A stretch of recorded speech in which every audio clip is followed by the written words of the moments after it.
We're live. Welcome to Master Random Live. This is T-Ville. Boo. This is Boodog. What's up, everybody? We got our very first featured guest, Mr. Zach Banner, USC. Yo! How's it going, Zach? How you doing, man? I'm good, man. We had practice earlier, so everything was great. I'm excited, man. I'm excited to have some chill time with you guys. Excited. We have this whole week coming up for spring break, so I'm staying in LA, and I'm probably just gonna end up working out and chilling out here for the next 7 days. Right on, brother. Right on, man. Hey, man, thanks so much for chilling with us. Dude, you're the pilot episode, or you're the launch of this whole thing, and dude, we just wanted to say, thank you very much for joining us and chilling with us today. I mean, how the live show goes, this is our third show, and we're just super informal, dude. Like just kind of chill conversation style talking, and this new thing that we're on is called Blab, and how it works is you see four of us, and there's 4 seats that you can sit. So at any point in the show, anybody who's browsing on Blab or going to masterrandom.com/live can actually click that call-in seat and hop on and actually talk to all of us in real time. And the lag between what everybo's seeing on the feed when they're watching the video is pretty slow. I mean, pretty short. So in the side chat bar here, people could be talking, asking us questions, so if they got a question, if we see it and we think it's interesting in the show, we'll go ahead and like kind of address it. But maybe if people are on here and they want to ask us, we'll save that kind of for a little bit later. I guess we'll start the show and kind of just get to know you, man, and just get to know what you're about, what you're doing. Dude, just anything random to, get to know you basically. I guess first things first is, man, how, you're a USC football player, first of all. You're offensive tackle, correct? Yes. Right on. 73. Yes. How long have you been playing football, man? I've been playing football since I was in the second grade. When I was actually in the second grade, I first started playing football. I was 5 foot, so I've always been a big kid. You were 5 foot in second grade. I was. Oh my goodness! Great. I was that kid. See, look at my facial features. I can't grow a beard for shit, right? But I was. Me too, bro. Me too. Yeah. I was that kid that, minus the facial looks, you look at certain guys and you're like, dude, that kid's like 30. I was that kid that could have been argued. So my parents always had to carry my birth certificate to everything. So I started playing sports when I was 5. I started off with soccer, basketball, and t-ball, which transitioned to baseball, and I played baseball all the way until 8th grade. And then for the rest of my life, in second grade, my dad had said, you know what, let's just he wants to play soccer, or not soccer, wants to play football with his friends, because I grew up on the east side of Tacoma, and in the inner city of Tacoma. It's not like Guam where everybody plays soccer or rugby or something like that. It's like it's just a classic black kid story. You it's either basketball or football. And I was already playing basketball, so I wanted to play the other side. And it was just awesome, man. It was great. At first I was a little bit I was always good, and I was always like a leader type, but when I first started playing my first year, my dad coached me all the way until 8th grade, and then he just let me be coached by my high school and now college. He had told me, he had saw something that I was kicking ass during games, but when I'd get to practice, I'd ease up a little bit. And he was like, "Why aren't you practicing hard?" He made it seem like, my work ethic was crap. I told him, I said I didn't want to hurt my friends. Oh, I was soft. I was a little soft. I was a little soft shit, right? So my dad, he said, "This is football. You play as hard as you can, and you'll earn more respect from everybody." So ever since then, it's always been Hulk smash, kicking people's ass. Hulk smash. Just toss them to the side. You know what I mean? Just toss them to the side. So where did that Hulk smash? I mean, when did you start? When did you start using that Hulk smash? Was it a certain play or something? Yeah, it was a little bit of self-marketing when I got to college. I started seeing an audience. People realized I could talk. People realized I like talking. People realized, you know what I mean, I like being on camera and stuff like that. So I was like, you know what, let's pick if I had to pick a superhero, last name Banner. Big as I don't get to touch the ball, so I'm not the fast, speedy guy. So Flash was completely out of it. So let's just do this big destroying guy. You know what I mean? Let's just use this big destroying guy. Let's just do that. You know? Is there? It was between recording this, by the way. I would love to like get this clip and then like post this down the line. Is this recorded? Yeah. Oh yeah. It is. I mean, we could. We'll talk about that. It's just as long as it's recorded. This is awesome. You know what's crazy? You know, I feel like an ass right now. No, dude, it's cool. You guys, listen. You guys are doing such. This is a great pilot. This is great. This is a great start off thing. But you guys are so official and so cool. I thought you guys were already like an established company. Oh, no, man. Friends trying to start a podcast using a beta, things like that. I could have posted about this shit last week. Dude, but like, well, I just shared it on my Twitter, so hopefully we can get some viewers on that way. But like, you know what I'm saying? Yeah, dude. Well, the beauty of it, we can always establish this relationship, and then we can always do it again. You know, again in the future. Yeah, hell yeah. We're like 5 minutes in, we would fucking do it twice. Yeah, hell yeah, man. Hey, on, Jesus, I'm in my house. Hey, this is what we're all about. We try and we have a podcast that's not. This is actually our second. We're going on our second year of podcasting, which we do the regular podcast where you know you're on your phone. But this is our first after our 1 year, which was two weeks ago. This is our first live episode. 1 year of dating? Yeah, we did 1 year of just talking to people on Guam, like pre-recorded. Okay. Podcast. Yeah. So then all audio. Yeah, all audio. And the thing about it is that I'm in Guam and T-ville is in Hawaii. Oh.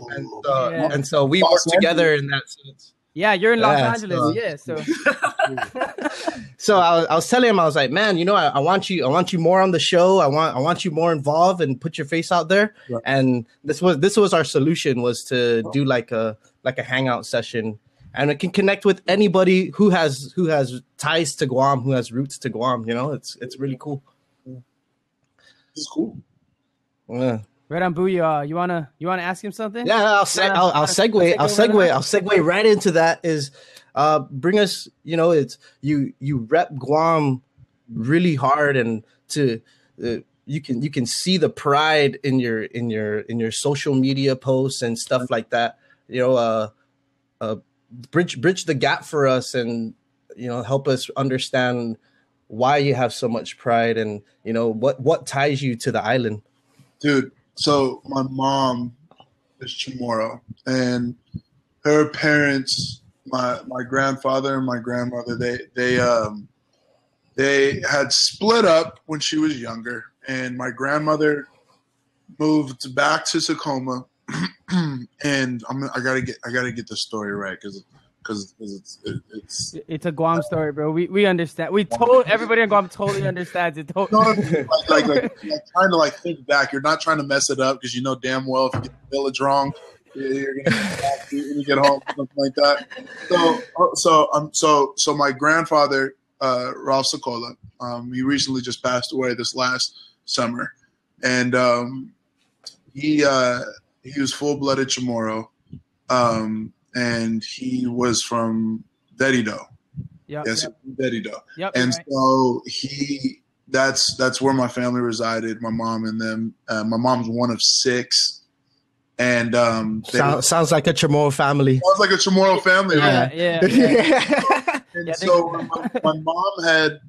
when my grandma had moved over here to Tacoma, to Washington, to the States, my mom had lived with my grandfather actually I'd lived with my auntie.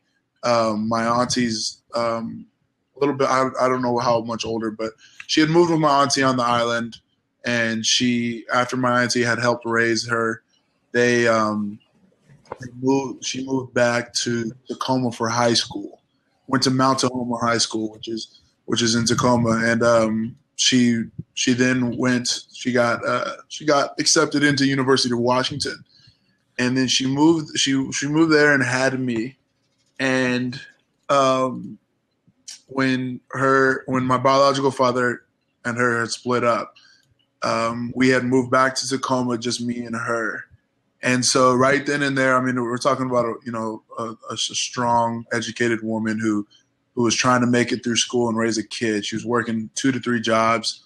And when she was finishing her undergrad, she wanted to become a teacher. So she got her undergrad in English, or no, she got her undergrad in history.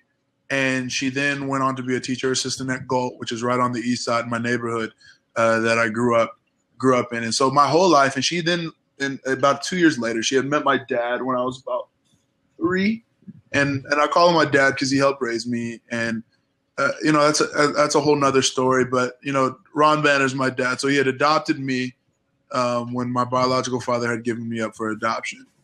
And so we're talking about 2 strong people. My dad had his degree from the Washington State University, and my mom had a degree from University of Washington. And they were working. My dad then he had his degree in education. He had his degree in physical education, actually. So he became a PE teacher at a boys correctional facility in Rochester, which is about an hour south. So I remember when we used to have to drive to his school, and I would be in his office and gym, and he'd keep me in there. I'd either have a coloring book. So I used to love video games. I used to have a Super Nintendo at the time. Yeah. And that's what I'm saying, bro. Don't be afraid to be a geek. I'm a geek. I'm not. I will not shy away from that. We're all this guy is loud and proud about it. We're all geeks. Yep. So to go through the whole life story, but to just explain to you, get back to the question. I'm good at doing that. Is keep talking, but then get back to the question, right? You'll fit right in over here, bro. My whole life. So Tacoma, it's cold as hell. Like it's in Washington, it gets down to it doesn't get like Chicago where it gets negatives, but it gets down to it's been cold. It's been in the 20s. And so I mean that's cold as hell to the people on the island. So my family, my whole other half of family, my grandfather, my uncles and aunties and stuff, they wouldn't come until the summer. So my whole life I was disconnected. Not disconnected because they would always send letters and I would always send letters. My grandfather, he tried to stay really connected. He did the best he could, and I have no regrets in that. But I didn't grow up. I grew up with that sense that I was half black and I was half Chamorro. But I grew up black. Does that make sense? Yeah. I grew up black. It does. And when I got to college, it wasn't until college, man, where my first tattoo was my Laddie Stone. So, and that was in high school, and that was my junior year going into my senior year of high school. I wanted to be able to my first tattoo to go to my family because I don't know my biological side. I know my dad is just biological dad is full black, right? Right. So, but I really didn't know that. I grew up in a low income neighborhood where everyone was black and everything like that. So I wanted to, I wanted to show my a pride in a sense, even though I really was disconnected from Chamorros and everything, and that Chamorro side, I wasn't really connected to them real well. I wanted to show pride, so I got that, and it made me feel great when I got that tattoo. Right. Then I go to college and I go to USC, and I have all my accolades in high school and everything, and being 2-time All-American and stuff, junior and senior year, and doing these type of things and making a big name. But at that time, honestly, I was thinking about Tacoma. I was thinking about, because there's so much. It's just like Guam, there's so many children that need to be inspired that don't have anybody to look up to, and I wanted to use athletics and in education as a platform to do that. So I get there and I get a call my second year. It was my first, at the end of my first, going into my second year, I get a call from PNW, right? Is it Pacific News Report? Yeah, Pacific News. Yeah, something. I think yeah, Pacific News. PNC. PNC. That's okay. Yeah, that's what it is. The paper on Guam. And I had gotten a call from them, and the guy, he was just really interested, and he's like, "So you're Chamorro?" And I was like, "Yeah." And ever since when I got to SC, my grandfather was so proud of me. Not just being one of his first grandchildren. How many grandchildren does he have? So I'm the second, maybe third of his grandchildren to go to college. But to bring a good name to his people, the Sokolas, that's my mom's maiden name, and to bring his name up there, and he was so proud. He was wearing all his USC gear that I would send him and stuff like that all over the island. And they just asked me, they said, what would it be like to be the first Chamorro to go to the National Football League? Dude. Yeah, I was like, what? I was like, what? The first? Like there have man. people have been on rosters, right? But there hasn't been one in the national. I should rephrase that, in the NFL draft. Yeah, I don't think anyone's been drafted that was a Chamorro. I don't know. There has been people on roster. There have been people who went and tried out for teams.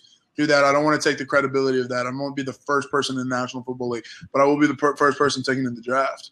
Yep. If I'm, lucky enough to get drafted. And I thought about that, and I was like, whoa. And, man, I had been to the island 3 times so far in my life. Once when I was born and I was baptized, my mom had me baptized. There, I was baptized Catholic. I've been raised Catholic. My dad's side's Christian, so I've been raised both Catholic and Christian. And then also when I was 6, we had flown after my parents, a year after my parents had gotten married. And then this last year for my grandfather's funeral for 2 weeks. And before that, way before that, this last year, I had started taking on this responsibility, man, of trying to inspire Chamorro people, even though I'm still learning so much about our people that I wanted to continue. And when I went back to the island, it was crazy to see how many people are actually fans of me, fans of USC because of me. And then, they're going to be here to support me for the rest of my career and support me for the rest of my life until the day I die. I had finally found my heritage and belonging. You know what I'm saying? Yeah, it felt great because my whole life, man, I love reading about Black history. I love reading about, researching about those things. I wanted to know more. And when I spent those 2 weeks, even though it was for a sad thing like my grandfather passing away, those 2 weeks, I have never felt more comfortable. I love being on the island. I love it. And I'm going to go back at least once every year, even more if I can, just depending on the schedule with football. But, people are really understanding. And so I had bought that flag to conclude this on this question. I had bought that Guam flag, and I also have another flag, a prisoner of war flag, because my grandmother and my grandfather actually – there's I'm still learning names. There's a site for the prisoner of wars on the island, and they're on that wall. It might be Menengan or some of the popular man, I'm not too sure. It might be Menengan or it's up on top of a hill, looking over the water, and War in the Pacific. It might be the War in the Pacific. War in the Pacific. Yeah, that's in Asset. Yeah, no, in Nimitz Hill. Nimitz Hill. Right. Is that what it is? I took pictures of that thing of the memorial where they have the picture of the and I went to the site too. There's a museum. There's a museum, and it explains the history and everything about World War II and the impact and being taken over by the Japanese, the concentration camps. My great grandmother, my grandfather's mother, and my grandfather were prisoners of war. So I got those 2 flags when I was in Guam. So those 2 flags mean a lot to me. And, I thought about this idea, and I told my coach, I said, Coach, after every single game, win or loss, I want to slamp the Guam flag on my shoulders to let my people know I still care. That's so awesome, man. Dude, that's really awesome. Dude, thanks so much for that, man. When I saw that, I was like, oh, man, this guy must love the island too. And now that we know a little bit more of the story, dude, yeah, it's just awesome to have you really loud and proud rep that. I know a lot of people are getting inspired by you, and you're doing a good thing, man. Appreciate that so much. Appreciate it. Yeah, because sports athletes who are actually from Guam, they're few and far between. It's you rarely see them. You got John Tuck in the UFC, you got Baby Joe Timinglow in Bellator. You got you in college football, prospective NFL player, and just something that people can look up to and look forward to, and right. because they have the same. I'm sure kids who play football here have the same aspirations as you did. Yeah, So that's the whole point, man. Is just to show them that it's possible. You know what I'm saying? It's possible, and you know what? Part of my next duties are is not now that I've inspired and now that I've found a way to inspire kids.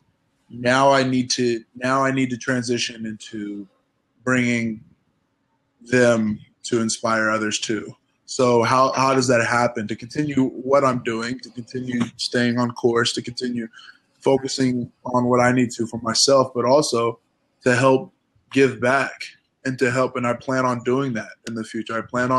There's so many ideas I have for the island of Guam specifically and Tacoma, my other home. But those two places, those are my biggest focus. Like those are the only two places, because I feel like it's a sense of community. You know what I'm saying? You can change the world. And is Tacoma fairly small? It's big, kind of big. As small as Guam. Okay. but it's a city. It's a big city. I couldn't even tell you. You'd have to look up the population. Here's the thing. If you ever been to the coast? You ever been to? I've never been to the Pacific Northwest. I did stay down in Arizona, and I visited California a bunch. But where'd you visit in Cali? L.A., San Diego, the Bay Area. San Diego.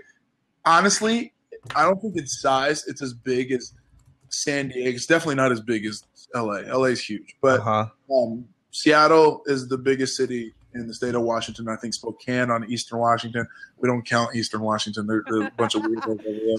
It's over by Idaho. If you're from Eastern Washington, you're technically from Idaho. Well, we don't count those, but the Pacific Northwest up there in the corner, in the Puget Sound area, we have Tacoma, and we have a lot of in-between cities, a lot of Auburn, Federal Way. There's a lot of cities to name off. y'all up. That you said what? Puyallup. I know. I'm saying that right? Puyallup. Yeah, exactly. Puyallup, right? So Puyallup is a suburb that my family now resides in. We moved out of the east side when I was 12. So, but we still live in Tacoma. Does that make sense? Yeah. No, I get that perfectly fine. I have some relatives in Puyallup too, like right in Puyallup. So I know cool. I visit there too. So I know exactly the area and all that stuff. Exactly. So Tacoma is like the people, the neighborhoods, the style of living and stuff like that is just like it is. It's a West Coast city. It's just like it is. The only difference that we have that the other West Coast cities don't have is the rain. You know what I mean? But other than that, it's the same. That's why it was so easy for me to come down to California and spend 4 years down here, because it's the same type of people. It's easy.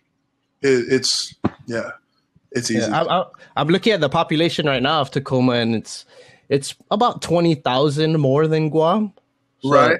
They're close. Kind of small. I mean, it is. So here's the thing. There's so many cities in that area. Mm-hmm. Does that make sense? So like right. Move off. So like, do me a favor. Look up the population of Fife, Washington. Fife. F-I-F-E. Okay. 9,000. Okay. Add that. So there's so many Puyallup. Look up Puyallup. Puyallup, yeah. Puyallup. Puyallup. Oh man, Puyallup. I like Puyallup. I've been there like 2 or 3 times. I really like that place. It's kind of like Puyallup is nothing like Tacoma, dude.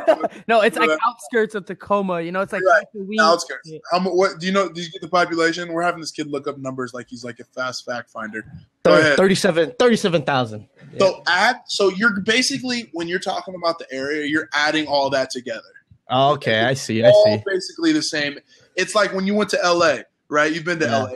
You relate to this. You went to Santa Monica Pier.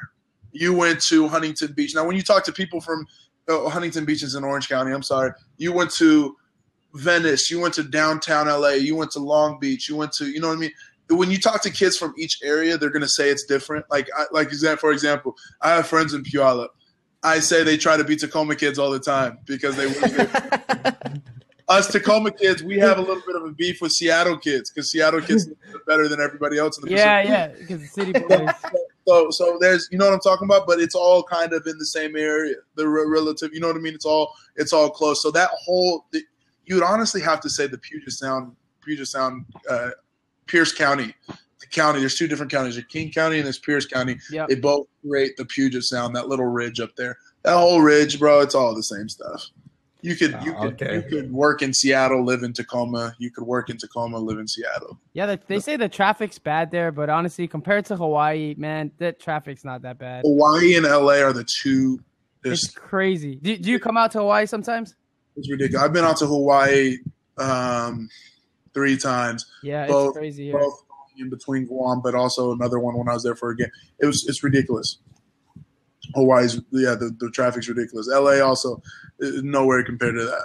But all you have is rush hour back in Tacoma. So that's it. That's like here on Guam. I get everybody gets agitated just when there's right when 5 o'clock hits. They're just like, that's exactly. I'm not gonna drive. I'm not going to Dededo from Sinahanya because it's gonna take me 30 minutes. I'm losing 15 minutes on time. There's no way I'm gonna sit in that traffic. Fuck. Is that the traffic can be crazy at like midnight. Yeah. I've never noticed that. It's ridiculous. It's ridiculous. Yeah. I stayed in LA with my friend. My friend actually went to a good friend of ours actually went to USC, and he I stayed with him. Figueroa, off of Figueroa. In right there, I live on Figueroa. Yeah, he stayed in these loft apartments, so all the apartments face inside, and I don't know, and it's next to a carniceria. Carniceria. Yeah, it's a meat shop, a Mexican meat shop, and it's like a grocery store too. But yeah, you're talking about Superior. They just knocked that down. Yeah, I know exactly what you're talking about. That's crazy. Okay. Weird. Yeah, my friend, this is right here. Like literally, what you're talking about is literally a block that way. That's crazy. Yeah, so he used to stay there, and I stayed in LA for a month, and I just got to experience that whole just LA life, traffic, and when to not go on the road. And even though you choose the right time, it's the wrong time. Figure it out a little bit.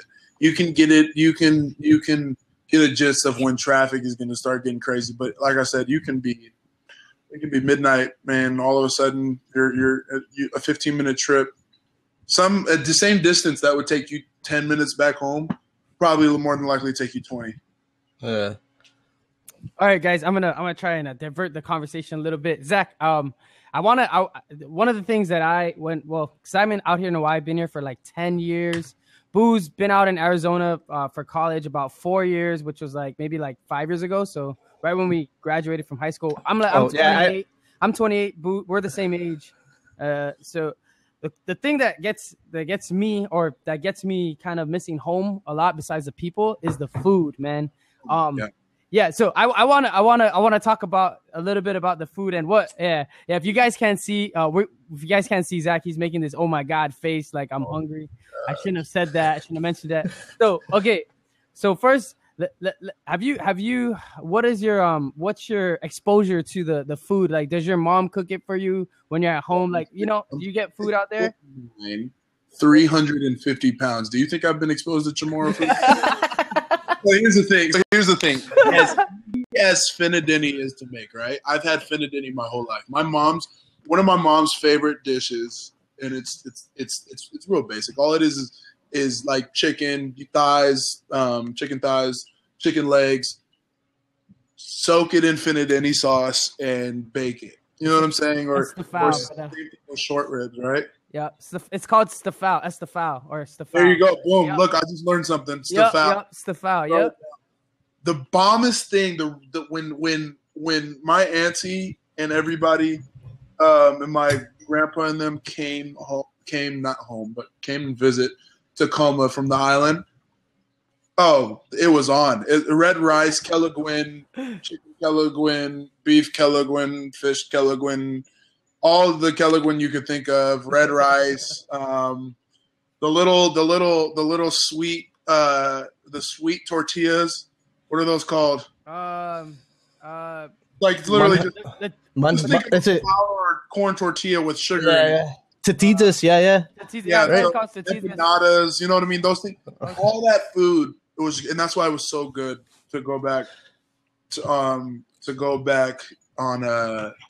island when this last year it was just like everyone was barbecuing, everyone was, it's such a tradition to when it was for my grandfather's funeral, but when something big like that happens, it's such a tradition to cook, to eat every single day, 3 days, 3 times a day. You know what I'm saying? And Bro, I gained so much weight when I got back from the island. It was crazy. Dude, I can totally relate right now. Like my grandmother passed away 2 weeks ago, and like we've been having like family get-togethers. Like we go out to eat after rosaries, or even after the funeral, we're eating, or even up to now we have rosaries, we're cooking and everything like that. I'm just like, God, man, just in 2 weeks I'm gonna gain fucking so much weight. I was there for, like I said, I was there for 2 weeks, and 1 week was the rosary process, the viewing and all that stuff, and it was tough. But then right after, so much food. It was way too much. Yeah, they say they say like that's the time that everyone gets together is when there's a baby being born. In Guam, there's a baby being born. What is it? A wedding, or there's a matai, right? And that's what it's one of those. Matai, what does it mean? When someone passes away. So when you went home, they call it. I think it technically means dead, right? Boo, is that what it is? Boo, yeah, I think so. I'm not a Chamorro language. Well, sorry. Well, it just aficionado. Oh my gosh! There's those the elders that can speak it. Yeah, can speak it better than they can speak English. Right. Like you want to be that so bad, but it's just gonna take so much time for you to learn. I don't know. I gotta learn it down the line. We get Poly Eric Forbes. He's a priest here on Guam, and we were talking to him about language, and he goes, "Yeah, I've met people in San Diego, kids in San Diego who speak Chamorro, but never have been to the island once, because in San Diego, I guess they have like it's like a community center. Is that right, T-Ville? Yeah, I think he was telling there's like there's a huge Chamorro club, like. They have like 2 restaurants down there, dude. Yeah. I think that's the biggest Chamorro population outside of Guam. In San Diego? Yeah. It's like so many on the West Coast. I bet you the next in line in that same top 5 communities are there's one in the Bay Area, and then there's, I'm telling you, the Pacific Northwest. There were so many. When my grandfather came to town one time when I was little, we had some what were we celebrating his birthday? We were celebrating something, and there were so many Chamorro people coming off the woodwork. I was like, "Where are you guys at?" I was like, "Where have you guys been?" Hey man, you really gotta watch. I mentioned Poly Eric Forbes. He just came out with a DVD called I Am Chamorro. And it talks about the history, and then it also links everybody from the States to Guam, dude. And really, me living on Guam, growing up on Guam, I was born in the States. I was born in Tennessee, and because my dad was in the Army, and then I moved back when I was a kid, and I was raised on Guam.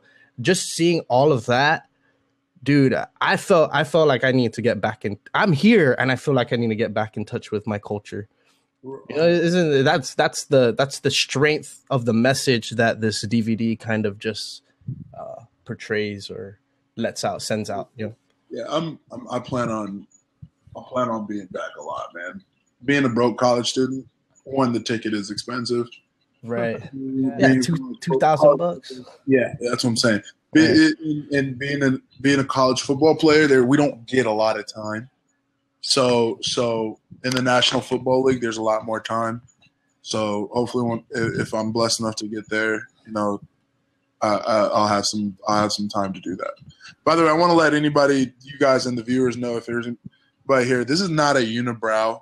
This is a bruise from my helmet. practice. So don't think I'm like, Anthony Davis over here. I've been looking at myself. I'm like, God, shave. But then I realized it's the blues. So. Oh man, that's too funny, dude. Yeah, I got these Chileans that they're pretty much thighs that hardened up, and so I got these bumps in my eyes. So everywhere I go, I see people just like staring. Like if I wanted eye contact so bad, I would be getting it every day because everybody's making eye contact with me, but they're looking at the side of my eye. I need to stop before I offend somebody. I need to stop. Locker room talk. Whenever you guys want to come in LA or I'm on Guam or in Hawaii, we'll sit down and at a bar or something and chat it up and talk like that. But hell yeah, man. No. Any other questions, guys? Yep. We're about to. The show's about to run through. Boo, you have anything? No, dude. I feel like you answered all the questions that I wanted to ask. Yeah, it was awesome, dude. It was so awesome. I like talking, and so a lot of people tend to tell me that when they're done with their interviews. I'm like, yeah. Other questions, and they'll be like, no, you did it all. Yeah, well, I got something. Like what's something that inspires you every day? To get up in the morning and to do something that you're passionate about and you love, even though there aren't a lot of ups, right? And there's going to be a lot of downs. What picks you up every day when you wake up in the morning? You're like, all right, I'm gonna do it. I'm gonna go play football. I'm gonna go inspire some people. And I'm gonna go to class. I'm gonna finish class. Graduating this last year, all that stuff, dude.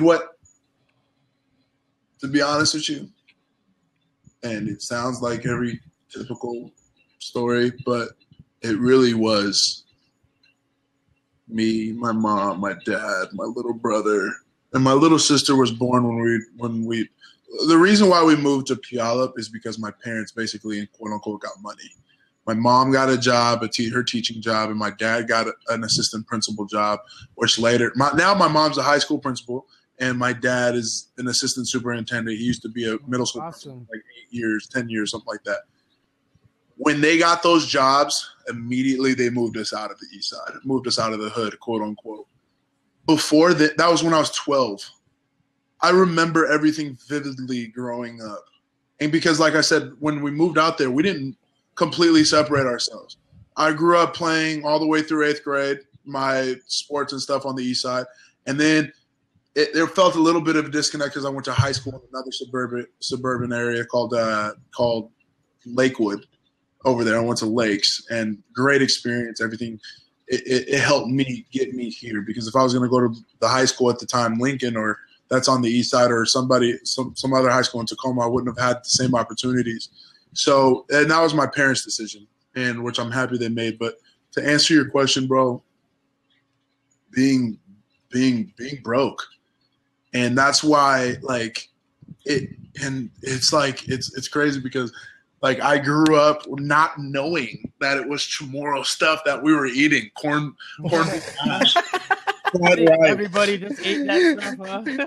You know what I'm saying? It's cheap. It's good. It's so bad for you. Yeah. You know what I'm saying? And it's just like I didn't know Vienna sausages. You know what I'm saying? I didn't know what was happening because my mom and dad had worked so hard. It wasn't like we were sitting around moping. Yeah. They always made sure I had what I needed. I've had, including in college, I've had like 3 or 4 pairs of J's. We didn't grow up. We weren't that stupid family that was poor, but the parents still bought me Jordans. I was walking around with some ugly ass shoes, dude. That was just made fun of all the time. But seeing them do that, realizing that I have been blessed with an athletic with a mind, and also with athletic capabilities that I can get school paid for, which I did. Done. I can create a pathway for a career, and I can create something that will help give back to the community, back home in Tacoma and in Guam. To know that, to be able to do that, That's what helps me wake up. That's what makes this so easy to do. You know what I'm saying? Because it's to the point where I can't go a day without working out. I can't go a day without thinking about ball or go a day without doing something.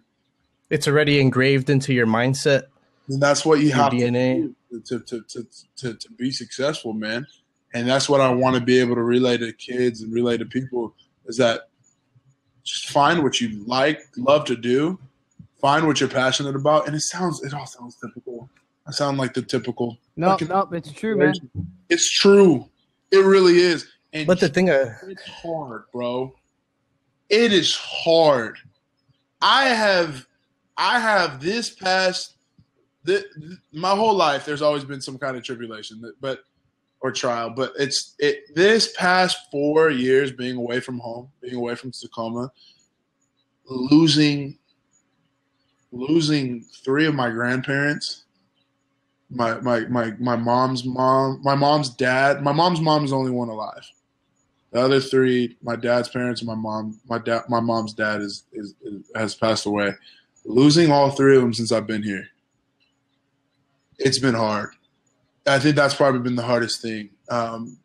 Having another cousin incarcerated back in Tacoma, been the hardest thing. Not being home, not having money, being around. You've been here visiting USC. It costs $70,000 a year to go here. Yeah, it's a beautiful school, man. Beautiful facilities. Exactly the type of kids that go. So I'm sitting here broke as hell while these kids are driving Maseratis, right? and it'll all come out. You know what I mean? It'll all come to benefit soon. But it was just, it's been hard. It's been hard. It has not been easy. Yeah. You know, and it's not easy for everybody. There's people who go through their own trials. Yeah, so right. It's that's what wakes me up, man. That's awesome. Being broke and never saying I will never do that again. Because I can walk outside, beat somebody up, shoot somebody, steal something, do something stupid. It's done. It's over. And I'm back there. So it could go like that, bro. Right. 6 seconds to make a bad decision. That some coach or somebody had said that to me, and it always stuck there. Yeah. Right. It always stuck there. Yeah. Because I have family members. I was not the best athlete in Tacoma growing up. Guaranteed. Before high school, I was not the best athlete in Tacoma. It was just all earned, bro. It was all just smart grinding, bro. That's all it is. Working when nobody's looking, right, Zach? Exactly. Yeah. Because you're not getting people. I saw another quote. I think people are actually watching like 30% of the time. That other 70%. That's how you become successful. You can't be doing it because if you only do it great 30% of the time, you're trash. That's not even a passing grade. Right. Yeah, they also say what is it?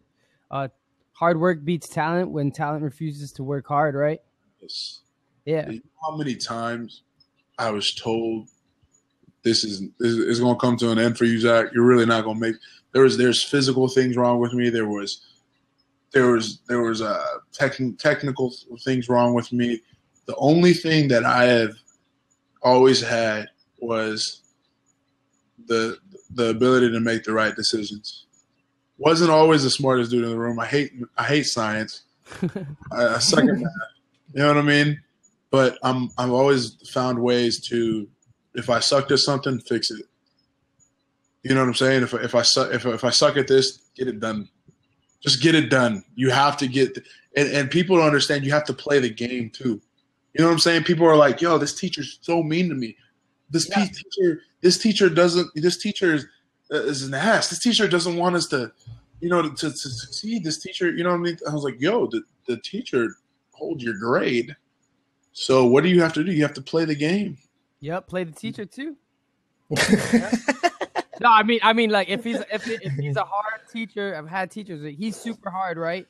Well, you know what? He probably got some good. He's probably one of the best teachers you'll ever have. If there's a reason why they're so hard, because they probably, I don't know what it is, but that's what it seems like. A lot of times, the hardest teachers, they're the smartest ones for some reason. I don't know. Hey Zach, what made you want to stay another year besides entering into the draft. Is that? Did you guys ever take a chance to read that article? I did read some of it. I think that's how I found out about it. Man, at the end, I didn't talk about Guam much because like I said, I'm still starting to learn. I didn't want to spit off facts or spit off things that I was just saying just to say it. It was all meant. I'm still putting a lot of thought into what I want to do for the island. Right. There's so much.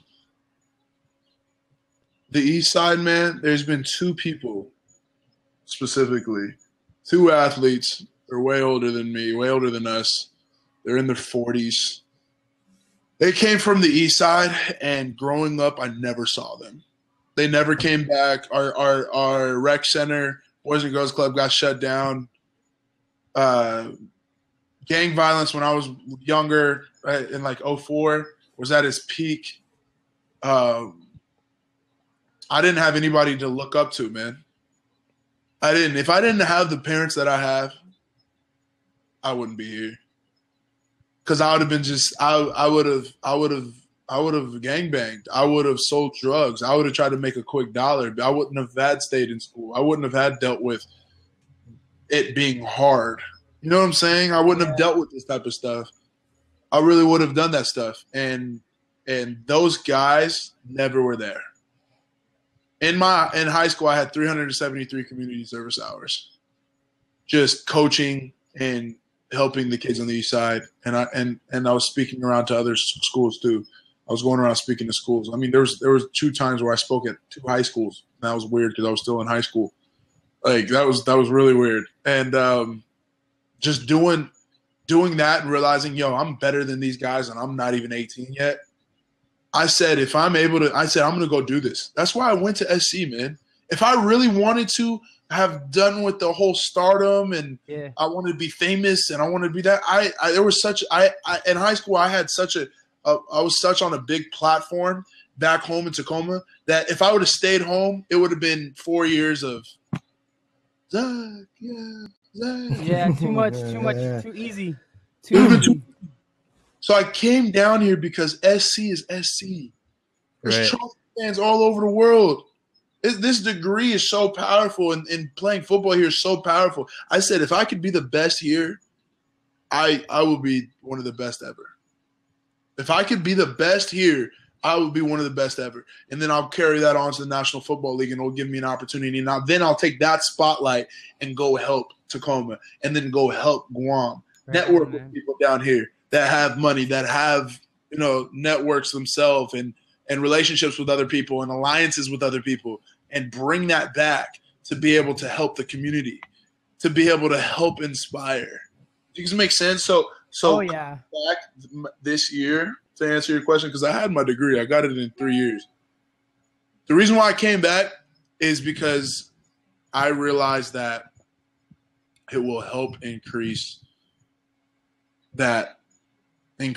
my image. I'm trying to find a word. It'll help increase my stock, first of all, in the National Football League. I realize that I have a chance to make more money, to become a first rounder.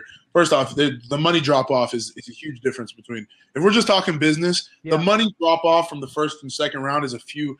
Now we're talking about millions of dollars, but it's a few millions. Like, that's a lot of money. Yeah, like, I don't have $1 million. My parents don't have $1 million. So we're talking about, you know what I mean? And there's so many guys in the locker room or on other teams that if they had that same opportunity I had last year, they would have took it. They would have took it. But there's just more. I want more. To answer your question is I want more, not for myself, but also for myself and for my family, for the community, for everybody. More in everything, right? Not just the money, right? Everything. Right. Everything. Right. Everything comes with it. Comes with it. The pride to be able to, after this season, if I earn it, to be called a champion as a team, to try to earn a championship, to try to win a championship, and we got the guys to do it. The right to become an All-American, to be on a wall for all eternity, to do these type of things. There's a pride and sense about that, and I was willing to sacrifice the dollars for a year. That's awesome. That's definitely awesome, dude. Thanks, man. Take a look at that article. I literally wrote that. I written it, and it was good. It was good. It was a way for me to get my feelings out. Is it? Can you? It, at those I got it, boo. Yeah, if people listening want to, even after this broadcast, if they want to like check it out while they're listening to it, it's right okay. there. Fox yeah, Sports. it'll stay there. So that's the Thank you. Yeah, that's the link to where he's talking about. Yeah, it looks like he's you think he shouted out to Tyron Smith and Matt Khalil. Did I pronounce that right? Monsters. And Coach Clay. Smith. They're from SC. They're the two of the best offensive tackles in the league. Monsters. Tyron Smith is the highest paid, 10 years, $110 million. Jeez. Ridiculous.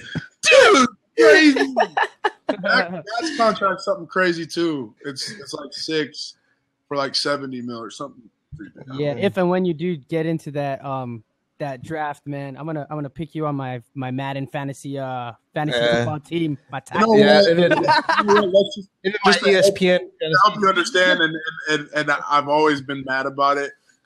There is no offensive line in fantasy football. Or sorry, not fantasy. It's the Madden fantasy. Madden fantasy. Oh, the Madden franchise league. Sorry. Thank you. Yeah, no, not the fantasy. Sorry, I might have butchered both of those two things into one thing. Yeah. But that's awesome. I had fun with you guys today, man. I appreciate you guys having me. No, thank you very much, man. You got to run. Thank you. Do we appreciate? Hey, close us out, Tifa.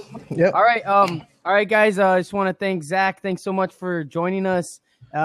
Just check us out, masterrandom.com/live. Check us on Twitter, masterrandom_GU, Instagram, master_random. We'll be seeing Zach, man, hopefully in another show, Zach. Hopefully. Let's do it. Yeah. All right. Thank you so much. This is Tiva from Master Random. See you guys later. Peace. Peace. Ha.